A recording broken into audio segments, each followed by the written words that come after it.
Le président ad intérim du bureau de l'Assemblée nationale, le professeur Isaac Jean-Claude Chilumbaye, accompagné du deuxième vice-président Christophe Mbosoko Diampoanga, du rapporteur Jacques-Juliet Sengekeli et de la questeur adjointe Grace Neima, a présidé ce mardi 30 septembre 2025 la toute première réunion de la conférence de présidents qui est l'organe des directions de la Chambre basse du Parlement.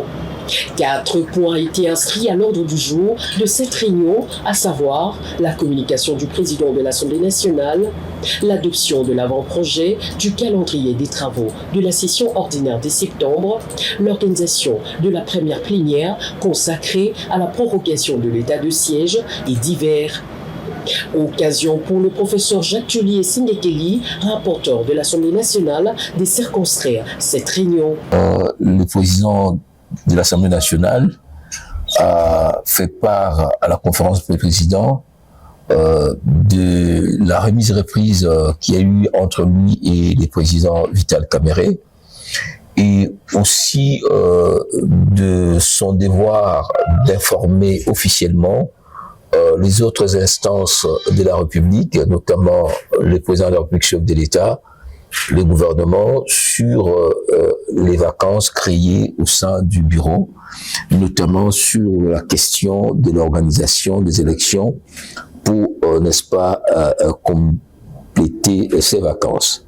À cet effet, l'avant-projet de calendrier provisoire sera soumis à l'autorité centrale du pays pour que, dans un schéma bien sûr de séparation des pouvoirs, ils puissent avoir l'idée de ce que la deuxième institution dans cette architecture est en train de se reconstituer.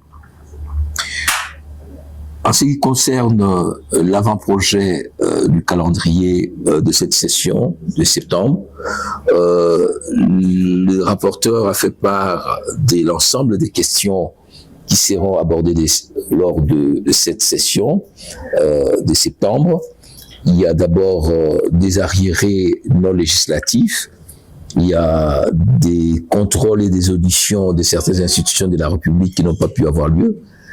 Il y a ensuite les arriérés législatifs. Nous avons plus ou moins 30 matières qui sont soit en attente des avis du gouvernement, soit dans les commissions, soit au niveau du Sénat.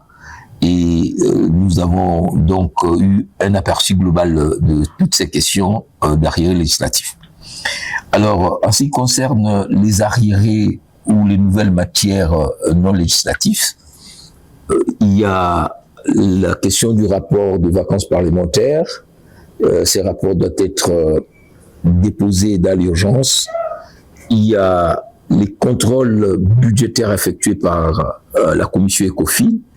Et il y a une douzaine de commissions d'enquête, autres missions d'information et d'évaluation qui ont été envoyées dans les provinces et dans certaines entreprises. Tous les députés qui ont effectué ces missions d'enquête, au sein de l'OVD, de la RVA, au sein des entreprises de joint venture, dans les secteurs miniers, les rapports doivent être déposés pour que la plénière puisse en prendre connaissance et donner des orientations. Sur les nouvelles matières, il y a bien sûr la loi des finances 2025 et le projet de loi des révisions 2024 qui sont en train d'être distribués aux députés. Et il y aura donc, en concertation avec le gouvernement et notamment le ministère des Relations avec le Parlement, une harmonisation pour que ces débats importants sur l'avenir de la nation puissent avoir lieu. Et enfin, nous avons abordé la question relative à la prochaine séance de prorogation de l'état de siège qui doit avoir lieu obligatoirement avant le 4 octobre. Nous avons reçu la lettre de la plus haute autorité, le président de la République, qui nous demande, n'est-ce pas, cette prorogation.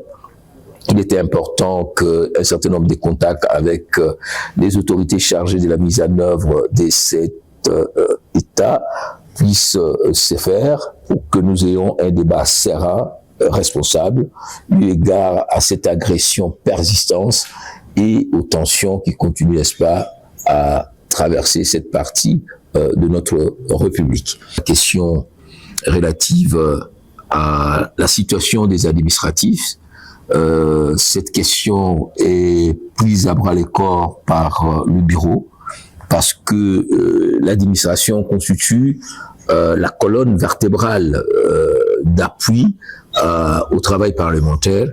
Il est donc important que la situation de ces personnels soit suivie et des réponses idoines soient trouvées à leurs préoccupations. Commencé à 10h, cette première réunion de la conférence de présidents a pris fin à 14h.